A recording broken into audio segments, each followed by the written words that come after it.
Is the U.S. furious with China and Chinese companies for doing business with Russia? And are they finally cracking down?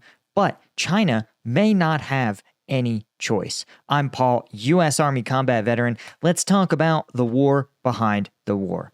Okay, so this is a really interesting story that on the surface seems like some kind of boring shit. But luckily, you guys have me, and I have a master's degree in economics, among other things. So it can actually decode some of this for you guys. And when you sort of read the tea leaves, you realize it's actually a pretty dramatic shift in the way China, Russia, and the United States are interacting. So the U.S. is initially, the story is that they warned Chinese banks over Russian shipments. And in fact, they've actually sanctioned up to 500 Chinese entities that are doing business with Russia. Now, China says, and they're right, that these are things like machine tools and chips that are imported by Russia, right? And machine tools, chips, some of them are things like optics and photography parts. We've talked about this before, but the U.S. says these are actually what are called dual-use goods.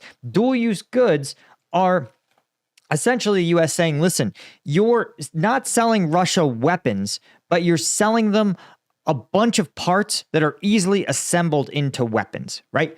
Again, a good example would be something like this, where they say, listen, you're not ordering a weapon, but if you order, say, a gun barrel and an optic and a bunch of springs and screws and pins, then someone might say, hey, man, you've ordered 2/3, 75% of a weapon. So now it's easy. If you can just do the last little bit of manufacturing in your home country, then you can assemble it quickly into a weapon. Well, in the case of Russia, they're looking at machine tools are the things you would use to make the weapons, right? That a machine tool is literally a tool used to make other tools.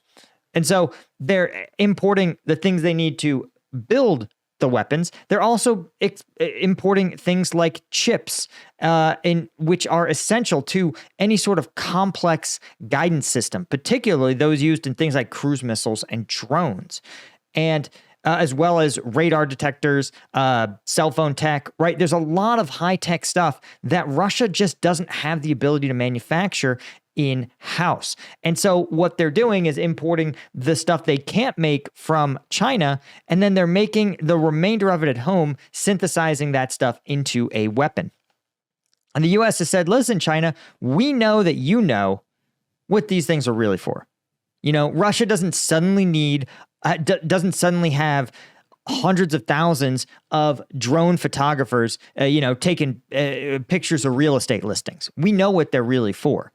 And China said, listen, they're not military gear. We're not sending them military equipment, so you shouldn't sanction us, right? Now, some Chinese banks, of course, are facilitating these transactions, right? So it's between a manufacturer and a Russian buyer, but Chinese banks are oftentimes the ones wheeling and dealing yuan for rubles. And even U.S. National Security Advisor Jake Sullivan said the picture is not pretty. China continues to be a major supplier of these dual-use items, fueling Russia's war machine, right? And he said, while China is sometimes doing the right thing, right? So the larger picture, he says, continues to travel in the wrong direction.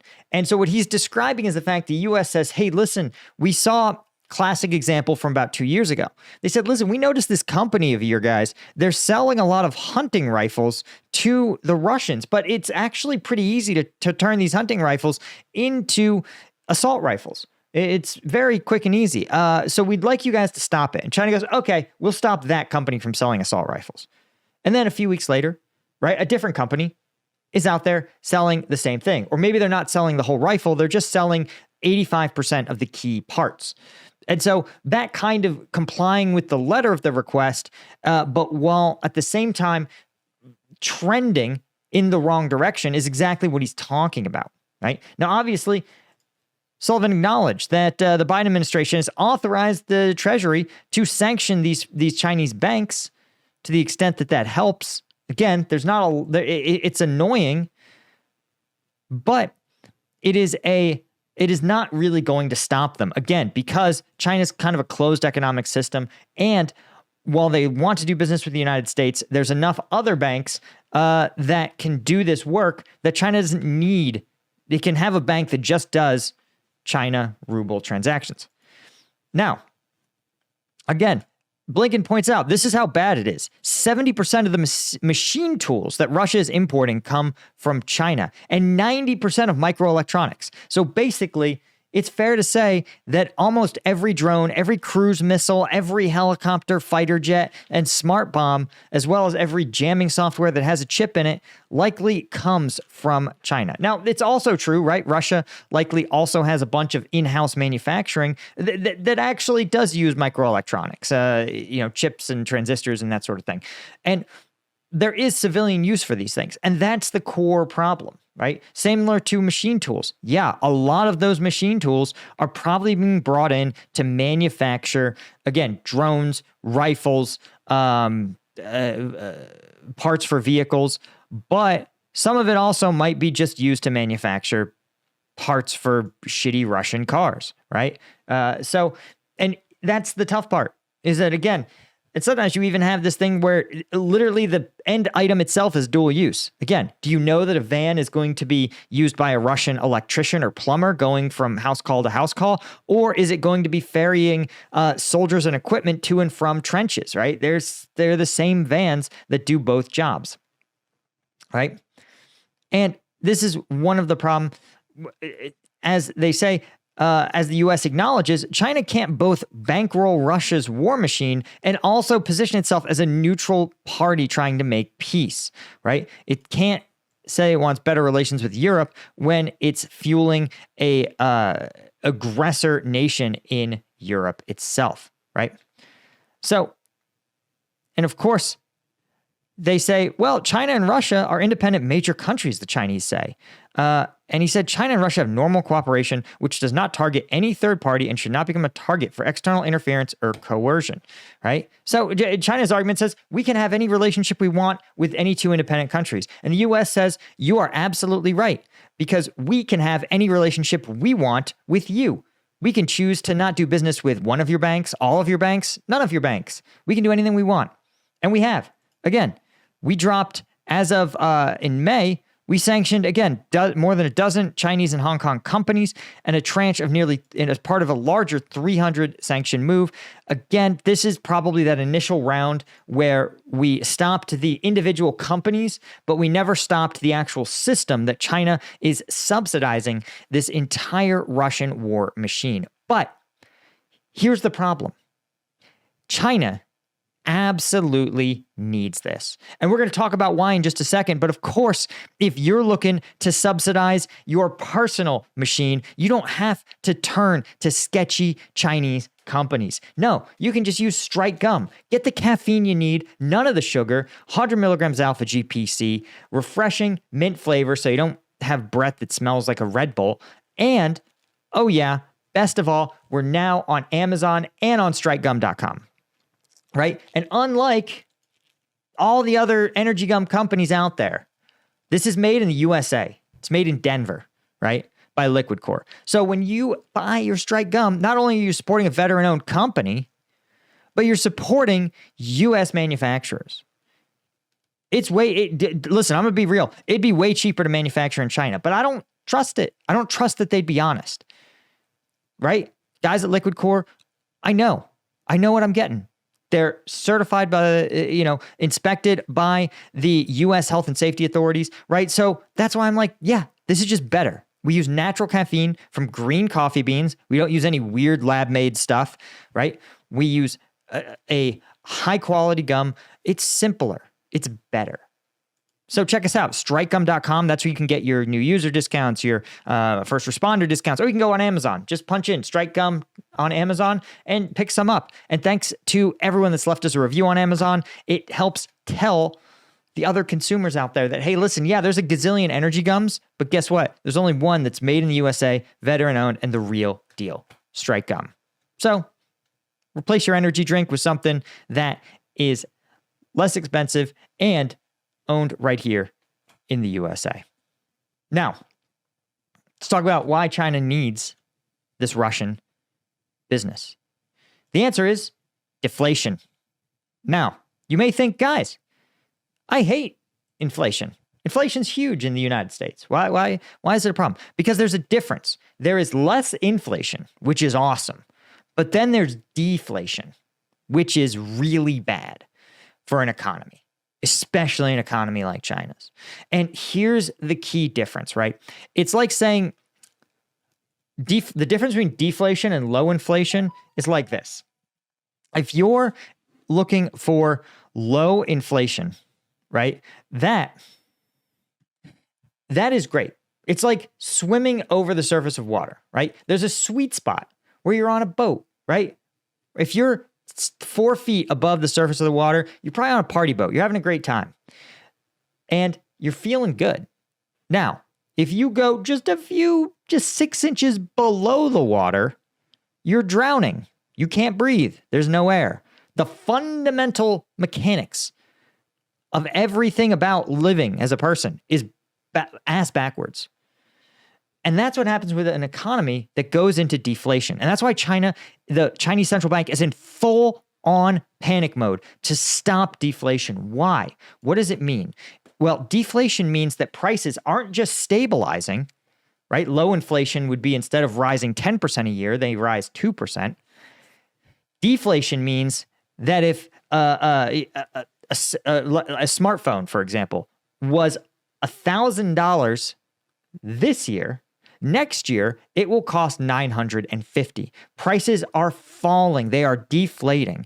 And why is that so bad for an economy? It's because it means that holding your currency, literal paper stacks of money in your mattress, is actually the best investment. And there is no reason to buy something today because in the future, it'll be cheaper. And so that means, imagine again, if no one invested in the US stock market, right? What would happen to your investments? Imagine if no one bought a house in the next year, right? Imagine if in the United States, everybody said, listen, I know for certain housing prices are going to fall. And I'm going to wait till next year to buy. But if every person said that, one, it'll make it true. Two, it would mean that the net worth of every person and every company would plummet, right? Imagine if you said, I'm sure stocks are going to be priced way lower next year, so I'm not going to buy any stocks this year. What's going to happen? Stocks are going to plummet, but more importantly, the companies that make things aren't going to have any money to do anything. Right? Why would you make a cell phone if you knew no one was going to buy your smartphone for $1,000 because they were certain they were going to buy it for $950 next year? So that means any cell phone you make today isn't worth it. And you see how next year deflation continues, then people say, well, I'm not going to buy a cell phone this year. I'm going to wait another year. It's going to be even cheaper. It's going to be $900. So for China, they have to fight this deflation crisis, or else their economy is going to burn to the ground. And they have to convince people. They have two jobs. They have to stop actual deflation, and they have to convince people that deflation isn't happening. Now, how do you do that? The answer is you give people a shitload of money. You pump people and businesses full of money. And China has another problem, though. China says, listen, the yuan, we won't let it move. It's pegged. It can only vary a little bit. The value can only go up and down a little bit. So normally, a country says if things are going to deflate, we turn on the money printer. The problem is if you turn on the money printer, the yuan, its value is going to drop outside of China's mandatory bans, mandatory bubbles, so to speak. And so they can't do that. So their only other option then is to get money into their country is to sell shit, like a lot of shit, crucially to other countries, right? And to do that, they need to sell to anyone who will buy. And importantly, there's one buyer who can't get enough. It's Russia. Now, as you can see, who who has the closest relationship with China in terms of imports? It's Russia, far and away. And it makes sense. Russia is an industrial country that shares a land border with China. It's very easy to import things from China into Russia. And a third of all Russian imports are Chinese. And it stands out, right? And here's the other thing. If deflation happens, it's great for Russia because Russia is buying a lot of cell phones. And every year, it makes it cheaper. But Russia's one of their major trading partners, right? It's a top 7 trading partner. This was last year. This year, Russia's likely climbing the leaderboard, so to speak, right? Russia represents basically almost 4 in every $100 of Chinese exports are sent to Russia. That's a lot. That is a ton. And so China says, listen, we need this currency. We have to sell everything we can to Russia, everything possible, right? And we need Russia to inject currency into our economy. We need every Chinese worker, every Chinese business to be flush with cash, so flush with cash that they spend that money. So you see how China says, listen, America, I understand you don't want me to bankroll this war, but Putin says, listen, prices are only getting cheaper. We're going to buy everything you'll sell us because we need it. We need to win this war. And China says, listen, our prices are also only getting cheaper. We need to sell every single thing possible to gin up our economy to fight this deflationary spiral. And so the US says, yeah, we don't want you guys to do this. But China's like, listen, we're not going to devalue the yuan. And we need to, and only Russia is having this massive surge in demand. Only Russia is suddenly demanding 10, 20, 30% more imports from us. And it's the Russian government that's doing it, a reliable, steady buyer that China can count on. So the answer to this, the reality is that unless the US finds a way to crack this really tough nut, the Russian military is going to continue to at least have the material to sustain the fight, right? They're selling oil to everybody, including China, but especially countries like India, selling oil to everybody under the sun. And then they're buying everything they can from China.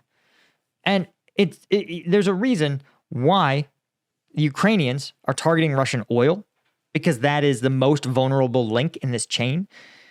And it's why the other Ukrainian strategy is to eliminate Russians, because you cannot win a war with just drones. You need people.